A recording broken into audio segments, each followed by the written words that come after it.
प्रिय दर्शकों, आप सभी को गंगा दशहरा और निर्जला एकादशी की हार्दिक शुभकामनाएं।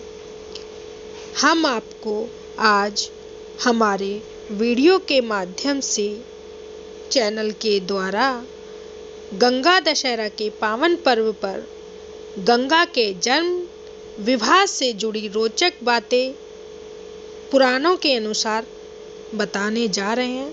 उम्मीद करते हैं आप सभी को पसंद आएंगे। इस साल गंगा दशहरा का पावन पर्व 30 मई को है। ज्येष्ठ शुक्ल दशमी तिथि को गंगा का पृथ्वी पर अवतरण हुआ था, इसलिए हर साल इस तिथि को गंगा दशहरा मनाते हैं। गंगा दशहरा ज्येष्ठ माह के बड़े पर्व में से एक है। इस दिन गंगा नदी में स्नान करने से पूर्व जन्म के पाप भी मिट जाते हैं और व्यक्ति को मोक्ष की प्राप्ति होती है। माँ गंगा का जन्म वैशाख शुक्ल सप्तमी तिथि को हुआ था। वह ब्रह्मा देव की पुत्री हैं। माँ गंगा के जन्म लेकर पृथ्वी पर अवतरण तक उनसे जुड़ी कई बातें हम आपको बताने जा रहे हैं। गंगा का जन्म वामन पुराण के अनुसार भगवान विष्णु ने वामन अवतार में जब एक पैर आसमान में उठाया तो ब्रह्मा देव ने उसे जल से धोया और पानी को कमंडल में रख लिया। कमंडल में उस जल से गंगा का जन्म हुआ। यह भी कहते हैं कि वामन देव के पैर से आसमान में छेद हुआ और उससे गंगा का जन्म हुआ। पिता ब्रह्मादेव ने गंगा को धरती पर रहने का श्राप दिया था। एक बार ब्रह्मदेव की सेवा में देवताओं के साथ राजा महाभीष्म भी उपस्थित थे। वहां पर गंगा ने उनको देखा। वे दोनों एक दूसरे को देखने लगे। तभी ब्रह्मदेव ने उन दोनों को देख लिया।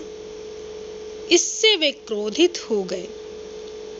उन्होंने महाभीष्म और गंगा को श्राप दे दिया कि तुम दोनों को पृथ्वी लोक में जन्म लेना होगा, क्योंकि स्वर्ग में तुम्हारी इच्छा पूर्ण नहीं हो सकती।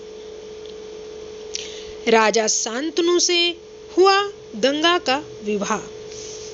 कहा जाता है कि ब्रह्मदेव के श्राप के कारण ही गंगा का पृथ्वी पर अवतरण हुआ था।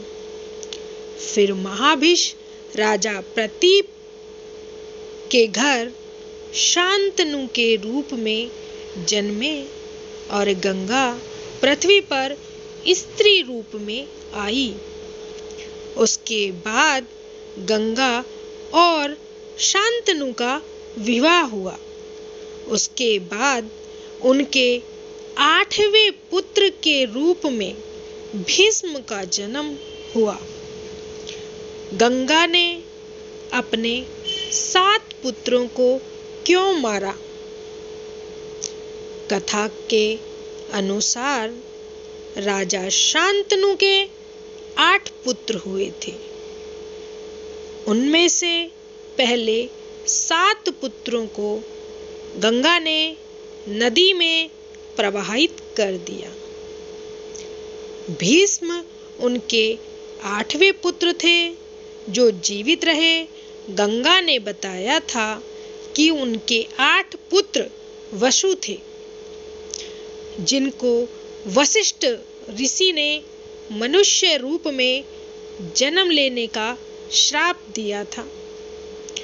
उन वसु के अनुरोध पर ही गंगा ने उनको जन्म दिया और पानी में डुबोकर श्राप से मुक्ति दिलाई। लेकिन जब वे 8वें वसु को डुबोने वाली थी तो शांतनु ने रोक दिया। वहीं भीष्म हुए जिनको अपने जीवन में कष्ट भोगने पड़े। अब हम आपको गंगा दशहरा से जुड़े हुए और रोचक तथ्य बताने वाले हैं। आपको गंगा दशहरा पर किन किन चीज़ों का दान करना चाहिए, किन किन चीज़ों से आपको लाभ होगा, किन चीज़ों के दान करने से आपको पुण्य की प्राप्ति मिलेगी। धार्मिक मान्यताओं के अनुसार इस दिन हमें नमक का दान करना चाहिए, क्योंकि ऐसा करने से बताया जाता है कि हमें बहुत ही लाभ प्राप्त होता है और शुभ माना गया है। इससे घर में कभी भी भोजन की कमी नहीं होती। तिल का दान करना चाहिए। निर्जला एकादशी और गंगा दशहरा पर मनुष्य को तिल का दान करना शुभ माना गया है। कहा जाता है कि इस दिन तिल का दान करने से पुराने रोगों से मुक्ति मिलती है। वस्त्र दान करना। गंगा दशहरा पर निर्जला एकादशी के दिन हमें वस्त्र दान करना चाहिए, जो कि अति शुभ माना जाता है। माना जाता है ऐसा करने से आयु में वृद्धि होती है। अनाज का दान। अनाज का दान करना शुभ माना जाता है।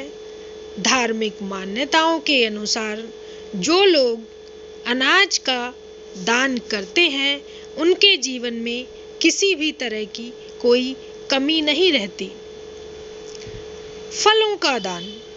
निर्जला एकादशी या गंगा दशहरा के दिन हमें जरूरतमंदों को फलों का दान करना चाहिए। धार्मिक मान्यताओं के अनुसार फलों का दान करना शुभ माना जाता है। जल का दान। निर्जला एकादशी गंगा दशहरा के दौरान भीषण गर्मी पड़ती है। ऐसे में इस दिन पानी या शरबत का दान करना बहुत ही अच्छा माना जाता है। गुड़ का दान। इस दिन गुड़ का दान करना भी बहुत शुभ होता है। निर्जला एकादशी या गंगा दशहरा के दिन हमें गुड़ का दान करना चाहिए, जिससे रिश्तों में मिठास आती है। दीप दान। गंगा दशहरा के दिन हमें गंगा में स्नान करने के पश्चात दीप दान करना चाहिए, लेकिन ध्यान रखें दीप दान की संख्या 10 होनी चाहिए। हमें अपने पूरा फल तभी मिल पाता है। उम्मीद करती हूँ आप लोगों को ये वीडियो बहुत अच्छी लगी होगी।